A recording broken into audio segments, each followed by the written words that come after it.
A Frenchman in Stockholm. 1844-45. Written by François Rouel. Narrated by Natalie. Preface. A Frenchman, François Rouel, a pseudonym, visits Stockholm at the time of the coronation of Oscar I in 1844. With the help of his insightful, and often humorous stories, the reader is led through many of Stockholm's halls and alleys. The times the author's reflections become too fictional or unclear, the translator AO intervenes. AO is an alias for the Swedish author Karl Kullberg that supports with corrections and clarifications. The illustrations in the book are produced by a friend of Kullberg, the author and artist G.H. Mellin, and some other contemporary artists. The book was first published in 1847. For further insights about life in Stockholm in this time, this new edition has included Karl Kullberg's own reflection about different ways to make yourself famous, studies on the market of vanity. Larsgården Bostrom. November 2020.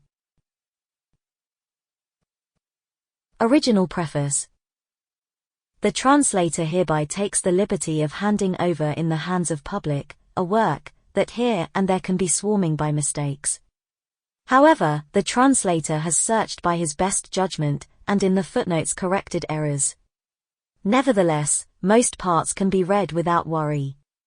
Especially the depiction of customs and social relationships seems to be made with more knowledge than is usual for tourists of our time. The author, who originally made the trip to Stockholm to visit King Oscar's coronation, came to stay there out of affection for this beautifully located capital, and its interesting inhabitants. As the reader already of the book's first chapter will understand, he was able to gain access to most social communities of interest. He made acquaintance with some of the capital's litterateurs. About media, he leaves, in the fourth chapter of the book, an almost completely correct description. He shows a less common observatory ability, and has intercepted several scattered odd features from Stockholm city life. Those he often deals with from the point of view of comparison with customs within his country of birth. However, it must not be denied that he sometimes attacks with a lot of French perkiness. On subjects he sometimes not at all, sometimes only partial, has understood.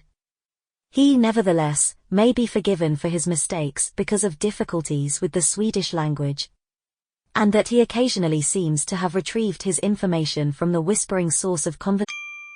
Sample complete. Ready to continue?